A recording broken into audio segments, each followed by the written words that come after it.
BNP যে রাষ্ট্র চালানোর জন্য লায়ক হয়ে ওঠে নাই, এটা প্রমাণ হইতেছে তারেক রহমানের ঘোষণা, I have a plan. Tarique রহমানের আশেপাশে যারা আছেন, মানে যাদের কাছ থেকে তারেক রহমান বুদ্ধি পরামর্শ নেন আর কি, নেন কিনা জানি না, তাও যদি দিয়া থাকে আর কি, তো যারা তারেক রহমানকে ন্যারেটিভ বানাইতে সাহায্য করে, তারা তারেক রহমানকে আর তার দলকে একেবারে ডুবাইতে। বাংলাদেশের এলিট ইন্টেলিজেন্ট মিডিল ক্লাস এমনকি ওয়েস্ট, তারা এর মধ্যে তারেক রহমান আর বিএনপির ক্যাপাসিটি মাইপে ফেলছে, একেবারে মাইপে ফেলছে। কয়েঞ্চি ক্যাপাসিটি বিএনপি এখানে ফেল করেছে।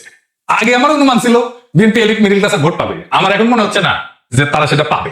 তারেক রহমানের দল যেটাকে তারেক রহমানের স্মার্টনেস ভাবতেছে, সেগুলো একের পর এক ডিজাস্টার হইতেছে, একের পর এক। আমি আজকে কয়েকটা দেখাবো, কেন হইতেছে সেটাও আমি দেখাবো। আর এই পেলানের রাজনীতি যে একেবারে অনাবশ্যক এবং ইমপ্লিমেন্ট করার যোগ্য না, সেটাও দেখাবো। এই পেলানের রাজনীতি যে একজন স্টেটসম্যানের কাজ না, এটাও আমি দেখাবো। আমি আলাদা আলাদা কইরা তাদের নির্বাচনী স্ট্যান্ড নিয়ে এপিসোড বানানো বন্ধ করতেছি না, অলরেডি তো সেটটা হয়েছে, দেখেছেন তো কয়টা।